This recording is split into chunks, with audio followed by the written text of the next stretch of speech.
سيدنا محمد وعلى آل سيدنا محمد كما صليت على إبراهيم وعلى آل إبراهيم إنك حميد مجيد.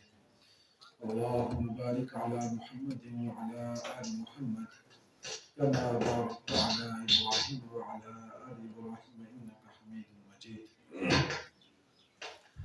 الحمد لله نحمده ونستعينه ونستغفره ونؤمن به ونتوكل عليه ونعوذ بالله من شرور أنفسنا ومن سيئات أعمالنا. من يهده الله فلا مضل له ومن يضلله فلا هادي له ونشهد أن لا إله إلا الله وحده لا شريك له ونشهد أن سيدنا وسندنا وحبيبنا ومولانا محمدا عبده ورسوله صلى الله عليه وعلى آله وصحبه أجمعين. أما بعد، أعوذ بالله من الشيطان الرجيم. بسم الله الرحمن الرحيم. يا أيها الذين آمنوا كتب عليكم الصيام كما كتب على الذين من قبلكم لعلكم تتقون. من كان يرجو لقاء ربه فليعمل عملا صالحا ولا يشرك بعبادة ربه أحدا. صدق الله العظيم. میرے ایمانی بھائیوں،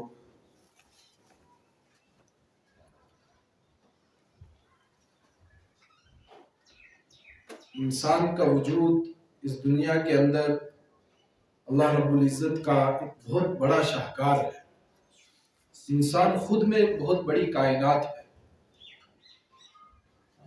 اگر انسان کو رب کی ربوبیت اور چیزوں سے سمجھ میں نہ آئے تو انسان خود پر ہی غور کرے، اپنے آپ کو ہی دیکھے تو انسان پہچان سکتا ہے کہ اس کائنات کا نظام چلانے والی کوئی ہستی ہے.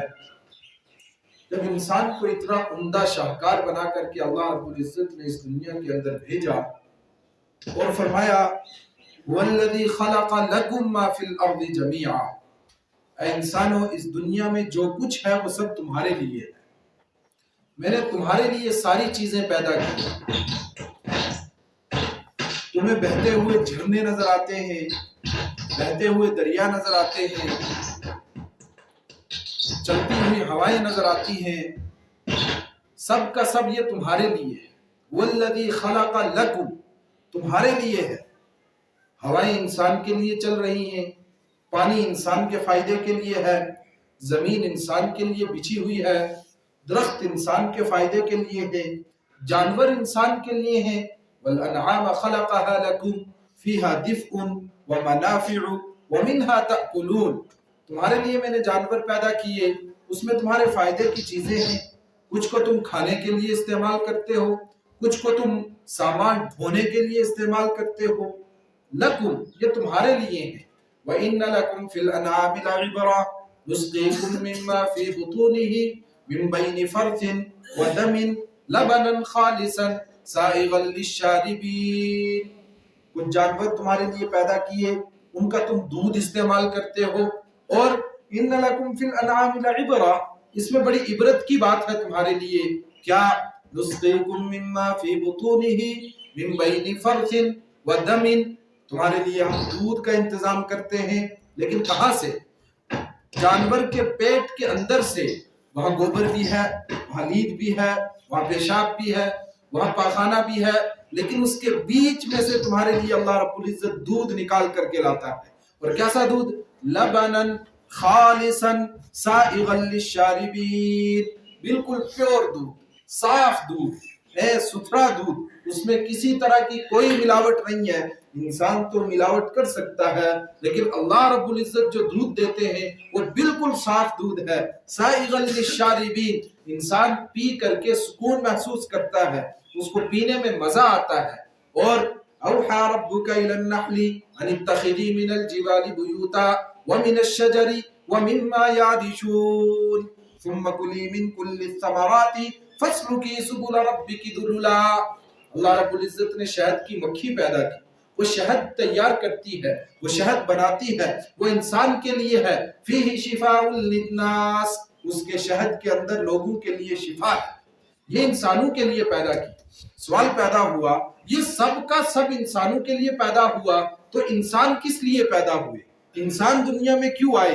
فرمایا وما خلقت الجن والانس الا لیعبدون، انسانوں کے دنیا میں آنے کا ایک ہی مقصد ہے، صرف ایک ہی وجہ ہے جس لیے انسانوں کو پیدا کیا، وہ کیا؟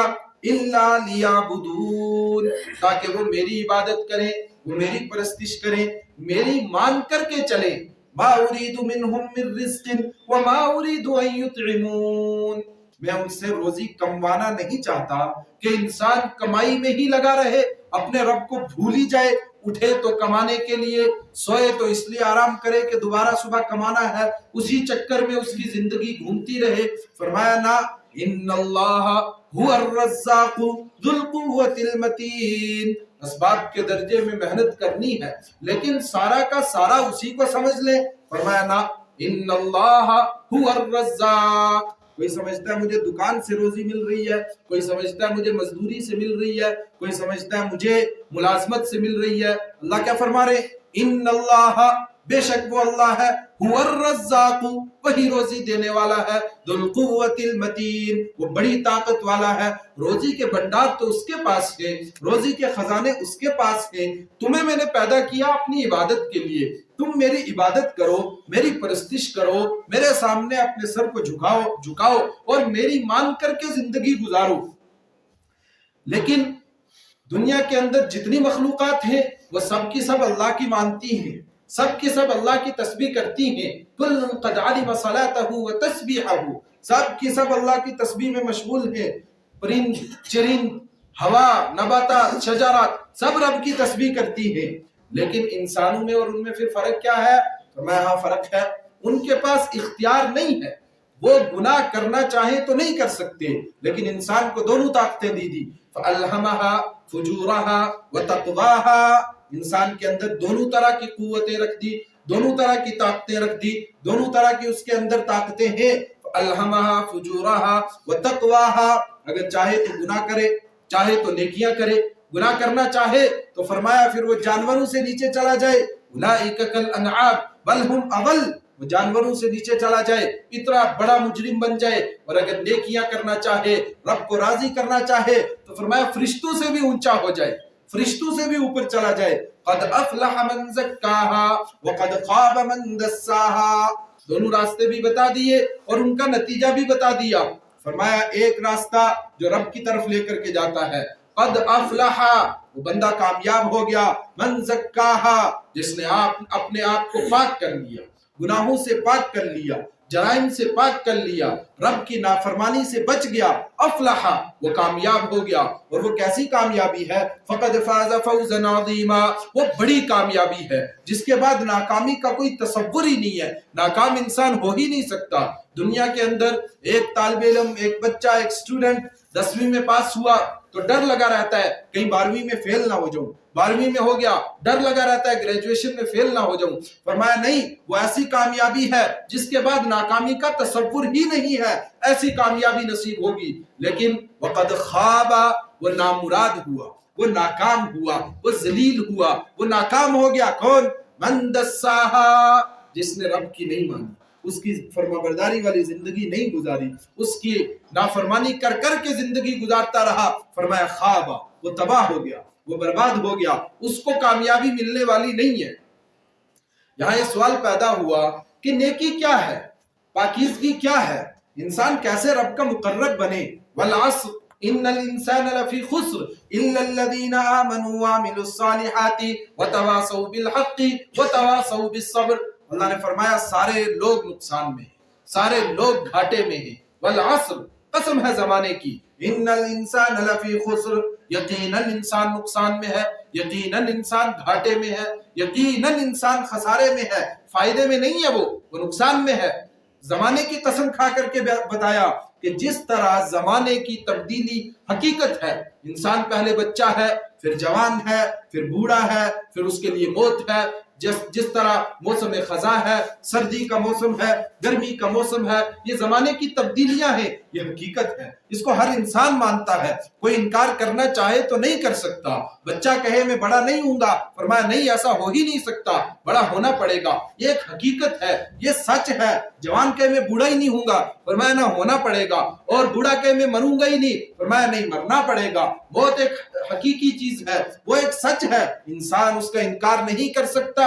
والعصر، قسم ہے زمانے کی، ان الانسان لفی خسر، یقیناً انسان نقصان میں ہے۔ یہ بھی ایک سچ ہے، یہ بھی ایک حقیقت ہے، ایک بات مانی ہوئی ہے، لوگ مانتے ہیں ایک بات کو کہ یقیناً زمانہ سچ ہے، زمانے کا کوئی انکار نہیں کر سکتا، یہ زمانے کی تبدیلیاں حقیقت میں ہیں۔ فرمایا جب وہ سچ ہے تو اس کو بھی مانو کہ انسان نقصان میں ہے، یہ بھی سچ ہے۔ ہاں کچھ لوگ نقصان میں نہیں ہیں، کون؟ الا الذین آمنوا وعملوا الصالحات وتواصوا بالحق وتواصوا بالصبر، سوائے ان لوگوں کے جو ایمان لے آئے، سوائے ان لوگوں کے جن نے نیک اعمال کر لیے، سوائے ان لوگوں کے جو حق کی تلقین کرتے رہے، اور سوائے ان لوگوں کے جو ڈٹ جانے کا حکم کرتے رہے، فرمایا یہ نقصان میں نہیں ہے، باقی سارے کے سارے نقصان کے اندر ہے۔ ایمان کیا چیز ہے؟ اعمال صالحہ کیا ہے؟ ان الذین قالوا ربنا اللہ ثم استقاموا، وہ لوگ جنہوں نے کہا رب ہمارا اللہ ہے، پھر اس کے اوپر ڈٹ گئے، یہ ہے ایمان کا مطلب، اس کو کہتے ہیں ایمان، یہ ہے رب کو ماننے کا مطلب۔ الا الذین قالوا ربنا اللہ، ایک مرتبہ کہہ دیا زبان سے بھی دل سے بھی، اور اس کے بعد ثم استقاموا، پھر اس پر ڈٹ گئے، پھر اس پر پکے ہو گئے، پھر واپسی کا سوچا ہی نہیں، یہ ہے ایمان کا مطلب۔ ایمان ایاک نعبد و ایاک نستعین، بندہ اعلان کر دے کہ اے اللہ میں تیری ہی عبادت کرتا ہوں، تجھ سے ہی مدد مانگتا ہوں، تیرے علاوہ میں کسی در پر نہیں جا سکتا، یہ ہے ایمان کا مطلب۔ اور انبیاء کرام علیہ السلام کی تعلیمات بھی یہی ہے، سب انبیاء کرام نے یہی دعوت دی، سب انبیاء کرام نے لوگوں کو یہی سکھایا۔ نوح علیہ السلام نے یہ سکھایا، ابراہیم علیہ السلام فلما جن علیہ اللیل رأى کوکبا قال هذا ربی فلما افل قال لا احب الافلین۔ ابراہیم علیہ السلام اپنی قوم کو لے کر کے باہر نکلی، لوگ ستاروں کے پجاری تھے، لوگ چاند کے پجاری تھے، لوگ سورج کی پوجا کرتے تھے، ابراہیم علیہ السلام نے ساتھ لیا کہ چلو دیکھیں کہ یہ ستارے ہمارے خدا ہو سکتے ہیں۔ جب دیکھا فلما افل قال لا احب الافلین، وہ ڈک گئے، وہ چھپ گئے، فرمایا میں چھپنے والوں سے محبت نہیں کرتا، یہ کیسا خدا ہے؟ فلما رأى القمر بازغا قال هذا ربی فلما افلت قال یا قوم انی بریء مما تشرکون۔ سورج نکلا، چاند نکلا، کہا چلو شاید یہ خدا ہو جائے، وہ بھی ختم ہوا، اس کے اوپر دن غالب آ گیا، دن میں سورج نکلا، اس کے اوپر رات غالب آ گئی، فرمایا جو مغلوب ہو جائے، جو کسی کے ذریعے سے دب جائے، وہ کیسے خدا ہو سکتا ہے؟ پھر خدا کون ہے؟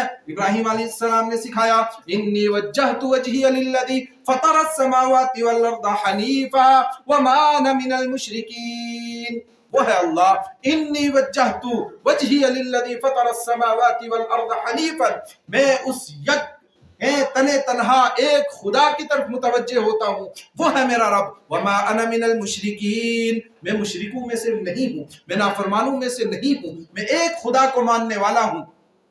اور ایک کے ساتھ ابراہیم علیہ السلام کی بحث ہو گئی، سمجھانے لگے اس کو کہ بابا ایک خدا کو مان، ایک رب کو مان، اس کو بات سمجھ میں نہیں آنے لگی، اس کو اللہ نے طاقت دے دی تھی، غلبہ دے دیا تھا، وہ کہہ رہا تھا میں خدا ہوں، میرے کرنے سے ہوتا ہے، سب کچھ میں کرتا ہوں۔ ابراہیم علیہ السلام نے فرمایا میرا رب وہ ہے الذی یحیی و یمیت، جو مردوں کو زندہ کرتا ہے، زندوں کو موت دیتا ہے۔ وہ کہنے لگا انا احیی و امیت، میں بھی زندہ کرتا ہوں، میں بھی موت دیتا ہوں۔ ابراہیم علیہ السلام نے فرمایا کیسے؟ اس نے ایک بندے کو لایا، قتل کروا دیا، دوسرے کو لایا، اس کو چھوڑ دیا، کہا دیکھ میری خدائی چلتی ہے، میں جس کو چاہوں قتل کروں، جس کو چاہوں چھوڑ دوں۔ ابراہیم علیہ السلام نے فرمایا میرا رب وہ ہے یأتی الشمس من المشرق فأت بها من المغرب فبہت الذی کفر، فرمایا کہ میرا رب وہ ہے جو سورج کو مشرق سے لاتا ہے، مغرب میں غروب کرتا ہے، تو لا مغرب سے اگر تو خدا ہے اور مشرق کے اندر اس کو غروب کر فبہت الذی کفر، نافرمان تھا، اس کا منہ کھل گیا، وہ جواب نہیں دے سکا، وہ لاجواب ہو گیا۔ فرمایا پتہ چلا رب ایک ہے، اس کے قبضے میں ساری بادشاہت ہے۔ اللہم مالک الملک تؤتی الملک من تشاء وتنزع الملک ممن تشاء۔ ساری عبادت کا دار و مدار اس بنیاد پر ہے کہ انسان رب کو ایک ماننے والا ہو، یہ عقیدہ اس کے دل کے اندر راسخ ہو، اس پر وہ مضبوطی کے ساتھ کھڑا ہو جائے۔ یار رہے یا رب تو میرا اور میں تیرا یار رہوں، مجھ کو ہو فقط تجھ سے محبت، خلق سے میں بیزار رہوں، اور ہر دم ذکر و فکر میں تیرے مست رہوں، سرشار رہوں، ہوش رہے نہ مجھ کو کسی کا تیرا مگر ہوشیار رہوں، اب تو رہے بس تا دم آخر ورد زباں اے میرے الہ۔ کیا مقصود ہے کہ انسان کی زبان پر ہمیشہ یہ رہے کیا؟ لا الہ الا اللہ، لا الہ الا اللہ، یہ مقصود ہے۔ آپ بھی کہیں نا ساتھ میں، اللہ نے قرآن پاک میں فرمایا کہ میرے نام کا ذکر کیجئے، تو یہ تو اللہ کے نام کا ذکر ہے۔ لا الہ الا اللہ، لا الہ الا اللہ۔ اور میں اور آپ سب اس بات کو مانتے ہیں کہ تیرے سوا معبود حقیقی کوئی نہیں ہے، کوئی نہیں، اور تیرے سوا مسجود حقیقی کوئی نہیں ہے، کوئی نہیں، اور تیرے سوا معبود حقیقی کوئی نہیں ہے، کوئی نہیں، اور تیرے سوا مطلوب حقیقی کوئی نہیں ہے، کوئی نہیں، اب تو رہے بس تا دم آخر ورد زباں اے میرے الہ، لا الہ الا اللہ، لا الہ الا اللہ، لا الہ الا اللہ، لا الہ الا اللہ۔ یہ انسان کو اگر سبق یاد ہو جائے، سارے مسئلوں کے حل، سب مسئلوں کا حل ہو جائے اسی میں۔ یاد میں تیری سب کو بھلا دوں، کوئی نہ مجھ کو یاد رہے، یاد میں تیری سب کو بھلا دوں، کوئی نہ مجھ کو یاد رہے، اور تجھ پر سب گھر بار لوٹا دوں، خانہ دل آباد رہے۔ تیرے مقابلے میں کوئی سمجھوتا نہیں، تیرے احکامات پر کوئی سمجھوتا، کوئی کمپرومائز نہیں۔ فرمایا تیرے مقابلے میں جو بھی آئے گا میں چھوڑ سکتا ہوں، تجھے نہیں چھوڑ سکتا۔ یاد میں تیری سب کو بھلا دوں، کوئی نہ مجھ کو یاد رہے، اور تجھ پر سب گھر بار لوٹا دوں، خانہ دل آباد رہے، اور سب خوشیوں کو آگ لگا دوں، غم سے تیرے دل شاد رہے، اور سب کو نظر سے اپنی گرا دوں، تجھ سے فقط فریاد رہے۔ تیرے علاوہ کسی سے کوئی فریاد نہیں، کوئی شکوہ نہیں، کسی کے در کو کھٹکھٹانا ہی نہیں۔ اللہم مالک الملک تؤتی الملک من تشاء، یہ اللہ کا ڈپارٹمنٹ ہے، وہ جس کو چاہے عزت دے۔ تنزع الملک ممن تشاء، جس سے چاہے بادشاہت چھین لے۔ وتعز من تشاء وتذل من تشاء، یختار ما یشاء، جس کو چاہے پسند کر لے۔ یہب لمن یشاء اناثا ویہب لمن یشاء الذکور، وہ اللہ ہے جو جس کو چاہے بیٹیاں عطا فرما دے، جس کو چاہے بیٹے دے دے۔ وَيُزَوِّجُهُمْ ذُكْرَانًا وَإِنَاثًا، اور جس کو چاہے بیٹے بھی دے بیٹیاں بھی دے۔ اور يَجْعَلُ مَن يَشَاءُ عَقِيمًا، جس کو چاہے بانجھ رکھ دے، نہ بیٹیاں دے نہ بیٹے دے، اور پھر انسان پوری دنیا کے اندر گھومے، جب رب اس کو نہ دے تو اس کو کہیں سے مل نہیں سکتا۔ رب جب نہ دینا چاہے کہیں سے نہیں ملتا۔ یہ رب کا ڈپارٹمنٹ ہے، یہ اللہ کے قبضہ قدرت کے اندر ہے۔ اللہ نے یہ کسی اور کو نہیں دیا۔ اللہ نے جب چاہا تو انبیاء کرام کو اولاد نہیں دی۔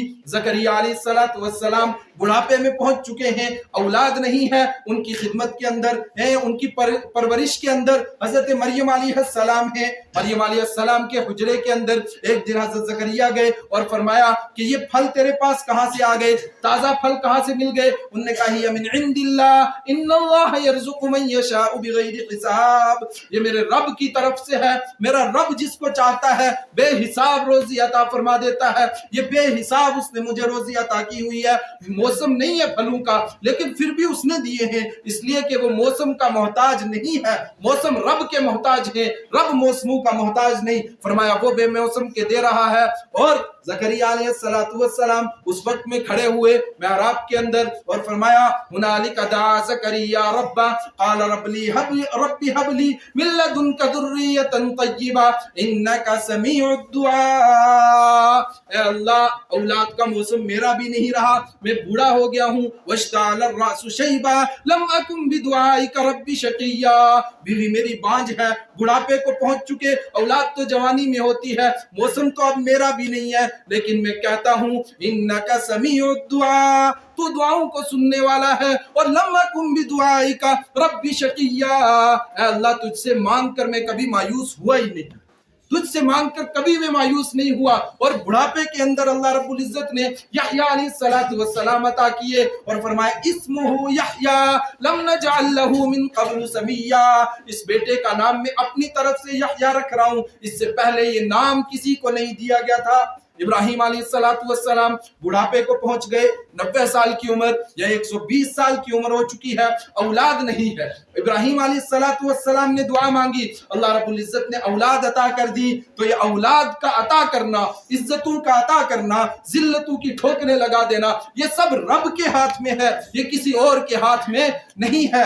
یاد میں تیری سب کو بھلا دوں، کوئی نہ مجھ کو یاد رہے، اور تجھ پر سب گھر بار لوٹا دوں، خانہ دل آباد رہے، اور سب خوشیوں کو آگ لگا دوں، غم سے تیرے دل شاد رہے، سب کو نظر سے اپنی گرا دوں، کہیں نہیں جا سکتا، سب کو نظر سے اپنی گرا دوں، تجھ سے فقط فریاد رہے، اب تو رہے بس تا دم آخر ورد زباں ہے میرے الہ، لا الہ الا اللہ، لا الہ الا اللہ، لا الہ الا اللہ، لا الہ الا اللہ۔ اور تیرا گدا بن کر میں کسی کا دست نگر اے شاہ نہ ہوں، میں تیرا گداگر، میں تیرے در کا بھکاری، میں تیرا ملازم، اس کے بعد میں کسی کے آگے ہاتھ پھیلاؤں؟ فرمایا نہیں ہو سکتا، تیرا گدا بن کر میں کسی کا دست نگر اے شاہ نہ ہوں،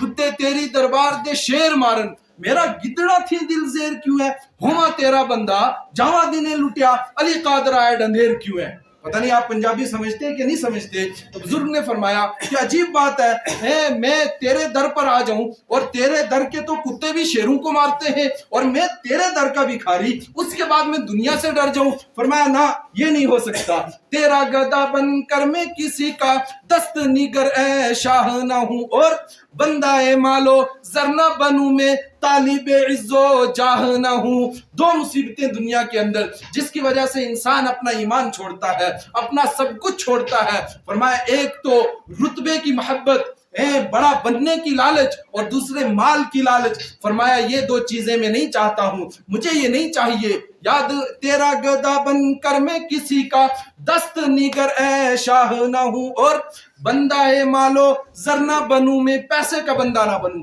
پیسہ ہی سب کچھ ہو جائے میرے لیے۔ فرمایا نہ، بندہ مالو زر نہ بنوں میں، اور طالب عز و جاہ نہ ہوں، راہ پہ تیری پڑھ کے قیامت تک میں کبھی بے راہ نہ ہوں۔ میری تو بس یہ دعا ہے کہ تیرے در پر پڑ چکا ہوں، تیرے راستے پر آ چکا ہوں، میں تجھے ایک مان چکا ہوں، اب یہاں سے میں کبھی راندہ درگاہ نہ ہو جاؤں، یہاں سے کبھی ہٹا نہ دیا جاؤں، یہاں سے مجھے دھتکار نہ دیا جائے کبھی۔ فرمایا میں تو یہ چاہتا ہوں، تیرا گدا بن کر میں کسی کا دست نگر اے شاہ نہ ہوں، اور بندہ مالو زر نہ بنوں میں طالب عز و جاہ نہ ہوں، راہ پہ تیری پڑھ کے قیامت تک میں کبھی بے راہ نہ ہوں، اور چین نہ لوں میں جب تک راز وحدت سے آگاہ نہ ہوں، چین نہ لوں میں جب تک راز وحدت سے آگاہ نہ ہوں، اب تو رہے بس تا دم آخر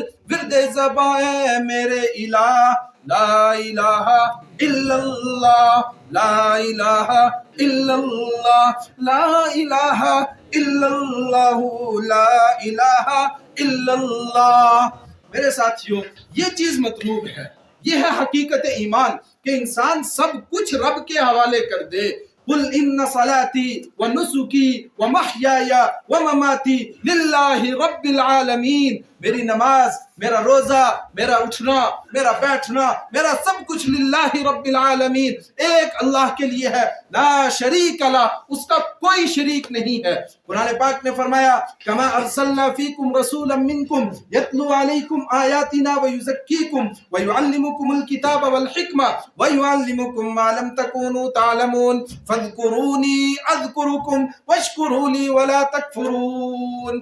اے لوگو تم مجھے یاد کرو، میں تمہیں یاد کروں گا، میرے ناشکرے بنو، میرے نافرمان مت بنو۔ یا ایھا الذین آمنوا استعینوا بالصبر والصلاۃ ان اللہ مع الصابرین، میرے شکر گزار بن جاؤ، اس کے اوپر ڈٹ جاؤ، اس کے اوپر قائم رہو، دائم رہو، اس سے ہٹو مت کبھی۔ ان اللہ مع الصابرین، اللہ تعالیٰ صبر کرنے والوں کے ساتھ ہے۔ اور فرمایا انسان کی تمنا کیا ہونی چاہیے کہ میں اسی راہ پر لگے لگے دنیا سے چلا جاؤں، پھر مجھے کامیابی ملے گی۔ کیسی کامیابی؟ لا تقولوا لمن يقتل في سبيل الله اموات بل احياء ولكن لا تشعرون۔ انسان اگر اسی طرح سے رب کو ایک مانتے ہوئے، اس کے احکامات پر عمل کرتے ہوئے دنیا سے چلا جائے اور اس کے لیے قربانیاں دیتے ہوئے دنیا سے چلا جائے، فرمایا اب اس کو مردہ مت کہو، اب تو اس کی اصل زندگی شروع ہوئی ہے۔ بل احیاء ولكن لا تشعرون۔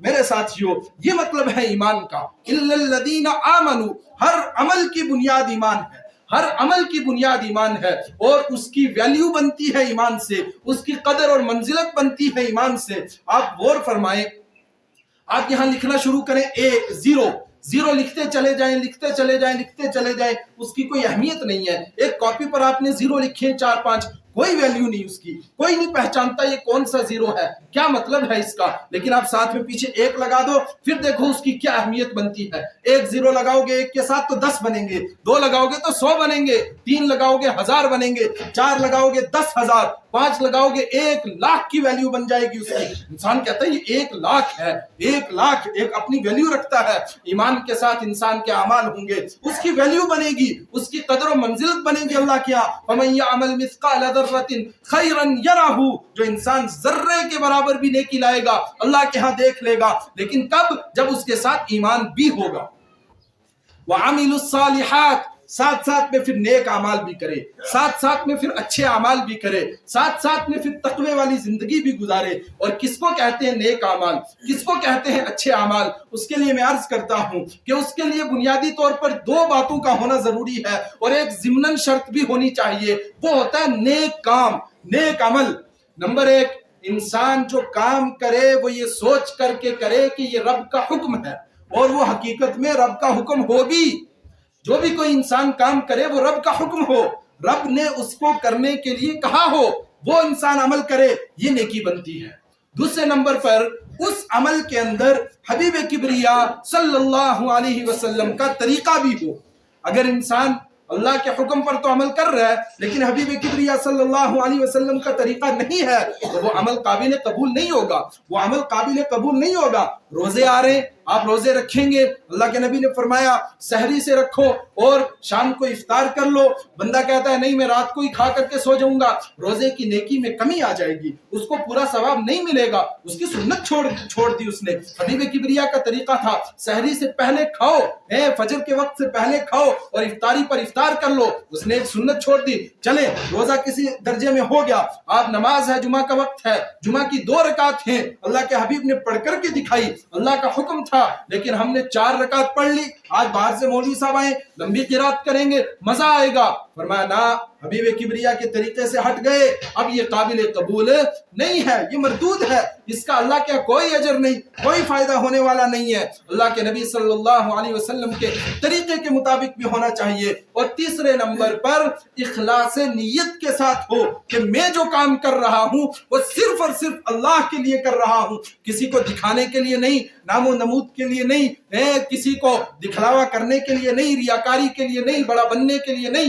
صرف اور صرف اللہ کے لیے۔ لا نريد منكم جزاء ولا شکورا انا نخاف من ربنا یوما عبوسا قمطریرا۔ انسان صرف اپنے رب کا خوف لے کر کے زندگی گزارے، صرف اپنے رب کے لیے نیکیاں کرے، اپنے اللہ کو راضی کرنے کے لیے کرے، فرمایا یہ عمل قابل قبول ہوتا ہے۔ تو کتنی شرطیں نیک عمل کے لیے؟ 3 شرطیں. اللہ کا حکم ہونا چاہیے، حبیب کبریا کا طریقہ ہونا چاہیے، اور اخلاص نیت کے ساتھ عمل ہونا چاہیے. جب اخلاص نیت کے ساتھ عمل ہوتا ہے تو قرآن پاک نے مثال بیان کی، ایک بندہ 1 روپیہ اللہ کے راستے میں دیتا ہے، پھر اس کی کتنی ویلیو بنتی ہے اس کی اخلاص کی وجہ سے. مثل الذین ينفقون اموالهم فی سبیل اللہ کمثل حبۃ انبتت 7 سنابل فی کل سنبلۃ 100 حبہ واللہ یضاعف لمن یشاء. ایک بندے نے 1 روپیہ دیا، صرف اللہ کے لیے دیا. فرمایا یہ ایسا ہے جیسا آپ نے زمین کے اندر بیج ڈال دیا، اس بیج سے ایک درخت نکلا، اس کی 7 شاخیں نکلی، 7 شاخوں کے اوپر 100 پھل نکلے، اور 7 شاخوں کے 100 پھل کو ملٹیپلائی کریں گے، ضرب دیں گے تو وہ 700 بنتے ہیں. فرمایا 1 روپے کا اجر 700 ملے گا اگر اخلاص نیت کے ساتھ ہوگا. لیکن یہاں بھی بس نہیں، واللہ یضاعف لمن یشاء، اللہ جس کے لیے چاہتا ہے اس سے بھی آگے بڑھا دیتا ہے. من ذا الذی یقرض اللہ قرضا حسنا فیضاعفہ له اضعافا کثیرا، اللہ جس کے لیے چاہتا ہے بہت زیادہ ثواب بڑھا دیتا ہے. لیکن اس کی بنیاد کیا ہے؟ اخلاص نیت پر. جب اخلاص کے ساتھ نہ دیا جائے تو فرمایا کہ پھر اس کی کوئی اہمیت نہیں ہے. پھر اس کی مثال کیا ہے؟ ایسی مثال ہے ایک پہاڑ کے اوپر کسی ٹیلے پر، کسی پتھر پر کسی نے دیکھا تھوڑی سی مٹی پڑی ہوئی ہے، اس مٹی کے اندر اس نے کچھ دانے ڈال دیے، کہنے لگا یہاں سے میری فصل ہوگی، میں بہت کمائی کروں گا. شیخ چلی کے پلان، اس نے بیج ڈالے، اس کو اگانے کی کوشش کرنے لگا، لیکن اچانک کیا ہوا؟ فَأَصَابَهَا وَابِلٌ فَتَرَكَهُ صَلْدًا، اچانک بہت تیز بارش ہوئی. اور آپ تو جانتے ہیں پتھر کے اوپر مٹی تھی، بارش اس مٹی کو چھوڑتی نہیں ہے، بہا کر لے کر کے چلی جاتی ہے. فَتَرَكَهُ صَلْدًا، وہ تو چٹیل ہو گیا، بالکل صاف ہو گیا پہاڑ، کچھ بچا ہی نہیں اس کے اوپر. لا يقدرون على شيء مما كسبوا، اس میں سے اس بندے کو کچھ ملا ہی نہیں. فرمایا یہ ہے جب انسان اخلاص نیت کے ساتھ نہ عمل کرے، وہ یہ کھوکھلا عمل ہوتا ہے جس کا ثواب اللہ کے ہاں نہیں ہوتا، اللہ اس کا کوئی بدلہ نہیں دیں گے. اور میرے ساتھیو، دکھلاوا کہتے کس چیز کو ہے؟ ریاکاری ہوتی کیا ہے؟ یہ نہیں ہے ریاکاری کہ انسان سب کے سامنے نماز پڑھے، سب کے سامنے زکوٰۃ دے، صدقات دے. دکھلاوا اور ریاکاری تو وہ ایک دل کا مرض ہے، دل کی بیماری ہے. انسان چپکے سے رات کو مسجد میں آ کر کے نماز پڑھ رہا ہے، لیکن دل میں خیال آ رہا ہے کہ وہ محلے کے فلاں صاحب مجھے نیک نہیں سمجھتے، وہ فلاں صاحب مجھے اچھا نہیں سمجھتے، کاش وہ اس ٹائم یہاں آ جائیں، 2 بج رہے ہیں رات کے، دیکھ لیں مجھے میں کتنا نیک آدمی ہوں، اس ٹائم اٹھ کر کے نماز پڑھ رہا ہوں. حالانکہ دیکھا کسی نے نہیں ہے، پھر بھی یہ ریاکاری ہے، یہ دکھلاوا ہے. اور فرمایا دکھلاوا نیکیوں کو اس طرح کھا جاتا ہے کما تأکل النار الحطب، جس طرح لکڑی کو آگ کھا جاتی ہے، کچھ بچتا ہی نہیں ہے. ورنہ انسان کے دل کے اندر کوئی خیال ہی نہیں آتا ایسا، مجھے کوئی دیکھے نہ دیکھے فرق ہی نہیں پڑتا. چوراہے کے اوپر وہ مصلی ڈال کر کے نماز پڑھ لے، اس سے کوئی فرق نہیں آنے والا اس کی نیکی کے اندر. دل کے اندر کا یہ جو مرض ہے، یہ جو دل کے اندر کی بیماری ہے. اور قرآن پاک نے فرمایا یا ایھا الناس قد جاءتکم موعظۃ من ربکم وشفاء لما فی الصدور وہدی ورحمۃ للمؤمنین. یہ قرآن پاک ہے جو دلوں کی بیماریوں کو صاف کرتا ہے، دلوں کا علاج کرتا ہے. کون سی بیماریوں کا علاج کرتا ہے؟ کیا پمپ کرنا بند ہو جائے دل، اس کا علاج کرتا ہے؟ کیا اس کی وہ رگیں ٹھیک کر دیتا؟ نہ. فرمایا جو بیماریاں ہیں، یہ حسد ہے، یہ بغض ہے، یہ کینہ ہے، یہ نفرت ہے، بڑا بننے کی محبت ہے، اپنی بات منوانے کی محبت ہے، گناہ کرنے کی محبت ہے، دکھلاوا ہے، ریاکاری ہے، ان سب چیزوں کو شفاء لما فی الصدور دل سے کھرچ کر کے قرآن پاک نکال دیتا ہے. لیکن انسان اس کو پڑھے تو صحیح، اس کو سمجھے تو صحیح، اس میں غوطہ زن تو ہو، اس کو پڑھنے کی کوشش تو کرے کہ میرا رب اس کے اندر کیا کہہ رہا ہے. ہمارے ایک بزرگ گزرے ہیں، ان نے ہمارا نقشہ کھینچا کہ قرآن کے ساتھ ہمارا کیا رویہ ہے، کیا عمل ہے. انہوں نے کہا کہ ہم لوگ کیا کرتے ہیں، بند کرو تا پوچھو ایک ہی کین قرآن شتابی، قرآن پاک کو بند کرو، کہیں الماری میں رکھو اوپر، پوچھو یہ کیا ہے. کہتے ہیں جی بڑی بابرکت کتاب ہے، بڑی متبرک کتاب ہے، یہ تو بڑی برکتوں والی کتاب ہے، ہائٹ پہ رکھو، اس کو اونچے میں رکھو، کہیں نیچے نہیں رکھ دینا، بے ادبی نہ ہو جائے.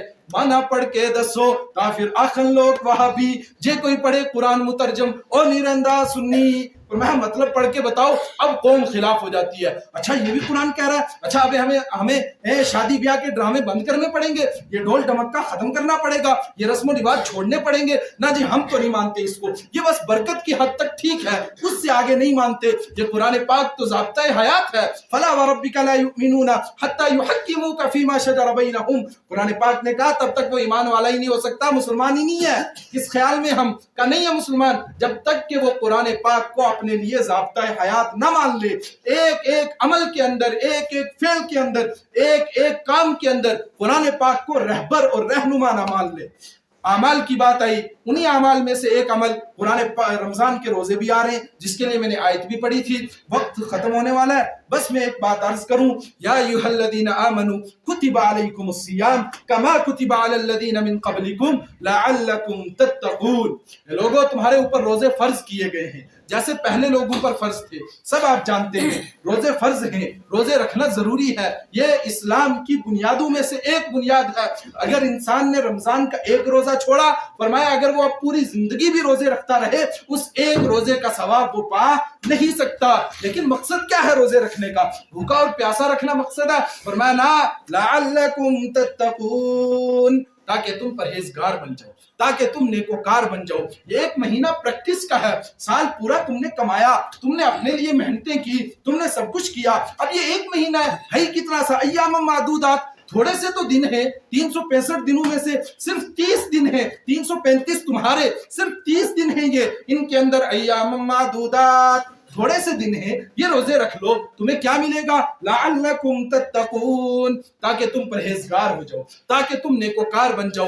وہ آگے مولانا آپ کو بتاتے رہیں گے رمضان میں کہ رمضان کی جو پابندیاں لگی ہیں وہ صرف اس لیے ہیں کہ انسان کے اندر برداشت کرنا آ جائے، انسان کو ماننا آ جائے، انسان کے اندر ماننے کا مادہ پیدا ہو جائے کہ جو بھی رب کا حکم آئے انسان مان لے، انسان ایکسپٹ کر لے۔ سامنے کھانا پڑا ہے، نہیں کھا رہا، بچ رہا ہے، کیوں؟ اس لیے کہ رب کا حکم ہے نہیں کھانا۔ سامنے پانی ہے، نہیں پی رہا ہے، نہیں اعمال کر رہا وہ جن سے روکا گیا روزے کے اندر، تاکہ انسان کو برداشت کرنا آ جائے۔ کل کو جب میرے بچوں کی شادی ہوگی، میرے بیٹوں کی شادی ہوگی، مجھے کہا جائے گا کہ دین کا یہ حکم ہے، مجھے ماننا آ جائے، ہاں بھائی ٹھیک ہے، شریعت کا یہ حکم ہے، اس کے خلاف میں شادی میں ایک ذرہ کوئی کام نہیں کروں گا۔ جب کسی کا انتقال ہوگا اس کے بعد مجھے بتایا جائے گا شریعت نے یہ کہا گیا ہے، میں کہوں گا بالکل ٹھیک ہے، شریعت کا حکم ہے، میں ایک بات بھی زبان سے نہیں نکال سکتا۔ لعلکم تتقون، تاکہ تم پرہیزگار بن جاؤ، تاکہ تم نیکوکار بن جاؤ۔ ساری بات کا خلاصہ، من کان یرجو لقاء ربہ فلیعمل عملا صالحا ولا یشرک بعبادت ربہ احدا۔ جے تو یار سجنوں ملنا تا من لے گل سجن دی، جے تو مرضی اپنی کرنی تا پھر گل نہیں بننی۔ سبحان اللہ و بحمدہ، سبحان اللہ۔